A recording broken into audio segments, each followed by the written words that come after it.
Three remarks and then a couple of sharp questions. First remark, September 2007,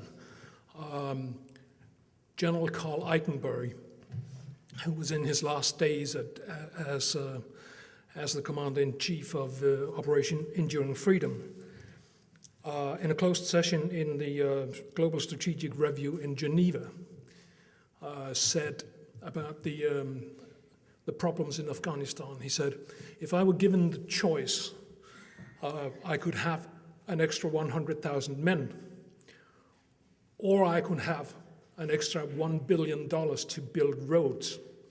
I would choose the $1 billion and build roads. This just to say that the military hasn't been all that blind, even in enduring freedom, all that blind to the necessity of developing civil society. Second remark, everybody is talking about the comprehensive approach, coupling military security with development. The Germans up in the north are rather flabbergasted by this, saying, well, this is what we have been doing from the beginning, and we've had nothing but criticism for it. So again, it is a bit complex. Third remark, many years ago, there was an independent member of this parliament who, in a certain parliamentarian situation, gained a key position. He could decide whether things should go one way or the other, so he was called up to the chief strategist of the then government, who looked him in the eye and he said, what do you want? He didn't say, what is your policy? He didn't say anything. He just said, what do you want? What do we have to pay to get your support? And he panicked because he didn't have any claims. He didn't really know what he wanted. Now, this last remarks bring me to what I think is the core of the problem.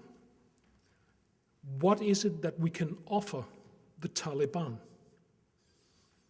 What is it they want that we are able to give?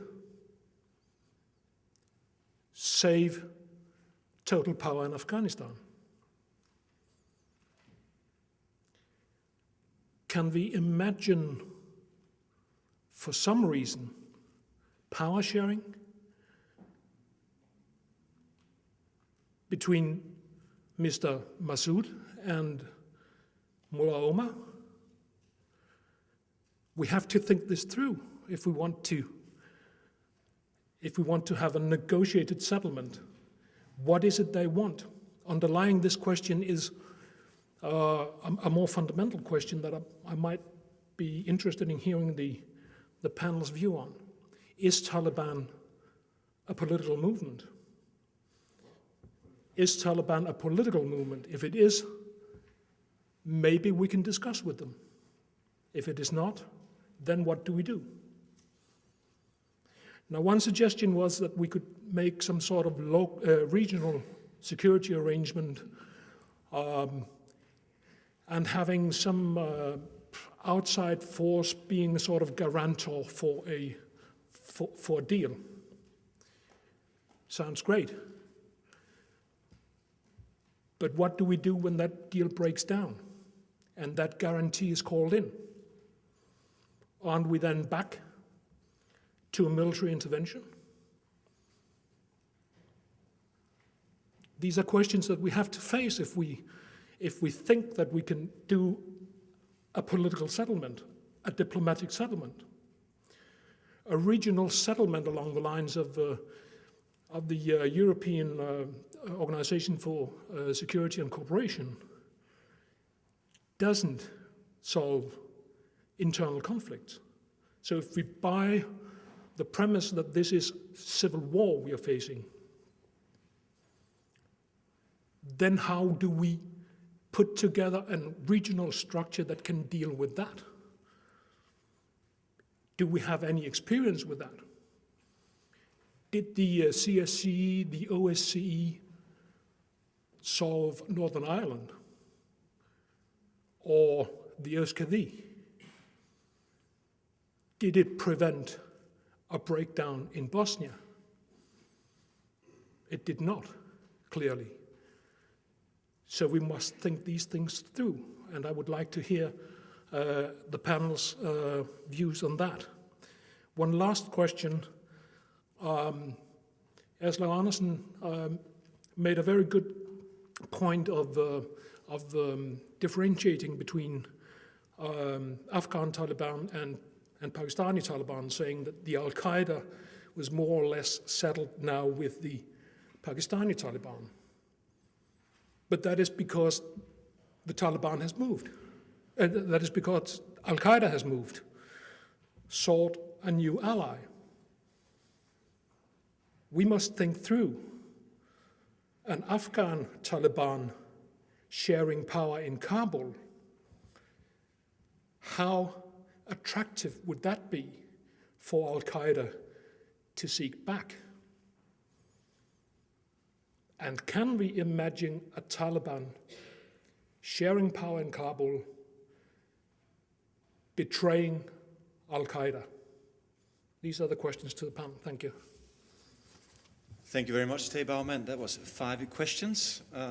So please, who would like to go first? Gunnar Olsen is given the word. Yes. Thank you very much. Regarding your second last question about how to identify the bricks to a peace foundation in Afghanistan, I believe one brick, one possible one, is to more strongly recognize what has been mentioned earlier about the ethnic dimension of the conflict and realize the possible consequence to work towards a federal structure in Afghanistan, something similar to the solution you finally found in Bosnia. Thank you. Thank you, Gunnar Olsen. Then Lars Aslaug Andersen. Thank you. I think the first remark that Eikenberry is a very wise man. I also met him, and I think his analysis of the situation is very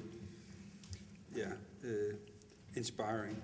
There was a question from you. I think I can return to that on because it relates to your point. Is Taliban an organization? I think you raised that question. I think Taliban is an organization with a leadership, with a very developed strategy, with a very clear aim. But I also think that one of the ways that they try to fulfill this aim is to co-opt, to threaten people, to do a lot of things locally in Afghanistan, to go in and support them. And of course, these people, they are doing that for pragmatic reasons. Who can offer us some slight order and some slight justice, some slight support, some slight money, whatever. So these people, I think, of course, will be people that everybody can negotiate with. If they can be offered something better, and that is not money, but it is more security, a better future, and a better institution, these things, I think, of course, they will, that development would isolate the Taliban organization as such. And then the question is, if it is a political movement, yes, it is a political movement because they